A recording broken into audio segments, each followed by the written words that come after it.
All right, so here we have a model for newspaper circulation. That's C of T is equal to 83 minus 9 ln of T, where C of T is the circulation in thousands in year T, where T corresponds to some year after 1980. So we're supposed to use this model to estimate the circulation and the rate of change in circulation in 2026, round both nearest to the nearest hundred, and interpret the results. All right, so if this is going to be our circulation, we need to figure out the model. So when we do that, what we need to think about is, well, first off, what is T?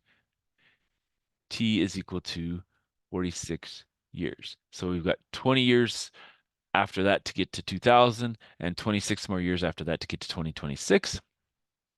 So C of 46 is equal to what? Well, that's going to be 83 minus 9 times ln of 46.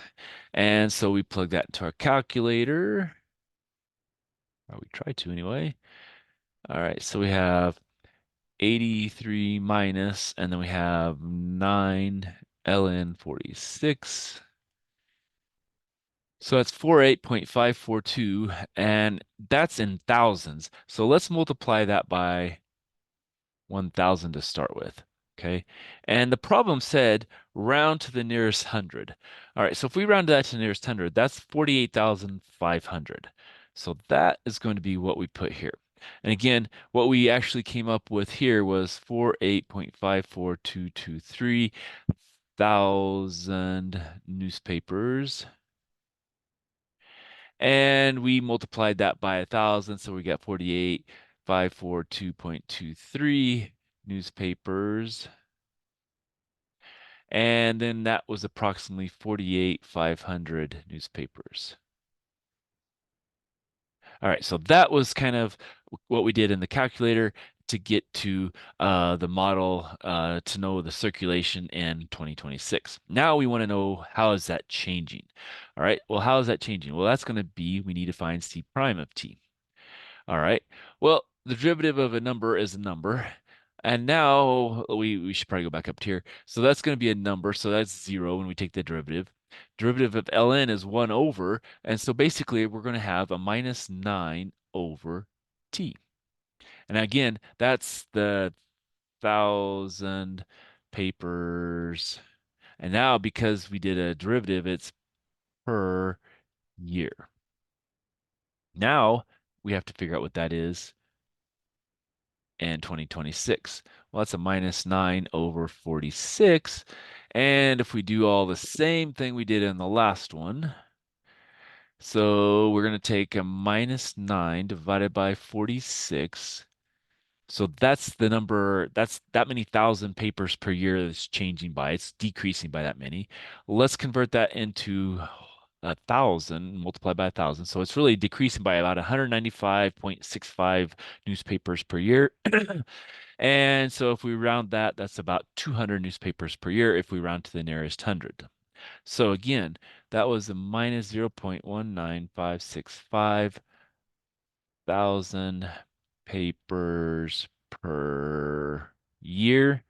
And then we said, okay, well, let's convert that. So that was about a negative 195.65 papers per year. And so that was approximately decrease of 200 papers per year. Okay, so what does it mean? Now we have to interpret these results.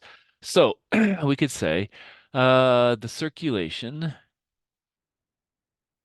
in 2026 is about 48,500. Oops, that's too big a number. 48,500 papers, and it's decreasing by about 200 papers per year. Okay, and so that's combining this piece, how many papers there were, and this piece, the rate of change. And so that's what we would get there. All right, and so our last one is an investment of $5,000 earns an interest at an annual rate of 6% compounded continuously. Find the instantaneous rate of change of the amount in the account after 3 years, and then find the instantaneous rate of change of the amount in the account at the time the amount is equal to $8,000. All right, so let's write down some things we need to have here. So get my pen back to here. There we go. So our future value is equal to what? Well, this is continuously compounding, so that's A equals P e to the RT, right? All right, so now we have a P of 5,000. We have 6% compounding continuously, so that means A of T is equal to 5,000 e to the 0.06 T, okay? So that's what our function is at this point. Now, remember, if we had a function that was b to the t, we could take the derivative of that real easy. But we have something e to the something times something here. So what we need to do is we need to convert this and say, okay, well, let's convert this to some b to the t. Well, if we say b is equal to e to the 0.06, then we could say, well, this is then 5,000 b to the t. Because if we said, well, b was 0.06, that's 0.06 to the raised to the power t, e to the 0.06 raised to the power t, well, that's e to the 0.06 t. That's what we have here. And so what we need to do is kind of do a little manipulation to be able to take something where we have a of t that we can take the derivative of very simply, okay? And so first step needs to be is we need to find for a, we need to find a prime of t.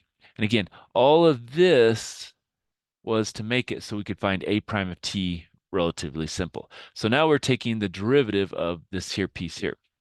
All right, so that's going to be 5,000, and we keep b to the t, and then it's going to be ln of b.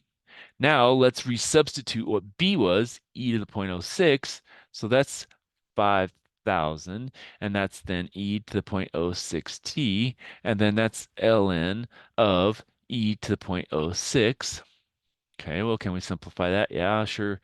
So that's going to be this can come down in front. Ln of v we know is 1. And so we have basically 5,000 e to the 0.06 t times 0.06. So that would be our equation. Now, what is that equal to? Well, 6 times 5 is 30. Move the decimal, so that's going to be 300 e to the 0.06 t. But the key here is that and that are the same. All we're doing is we're multiplying that by that 0.06, which is our interest rate. Okay, so that's kind of how we're getting to that rate of change. So now what we need to do is for the first one, A, we need to find a prime of 3. So a prime of 3 is equal to what? Well, that's going to be 300 e to the 0.06 times 3. And again, I'm using this number here instead of this one that's split out. We'll use this one on B. All right, and so now we multiply that out and get a number. So it looks like we need to use a calculator on that one. So we had 300, and then we have e to the 0.06 times 3.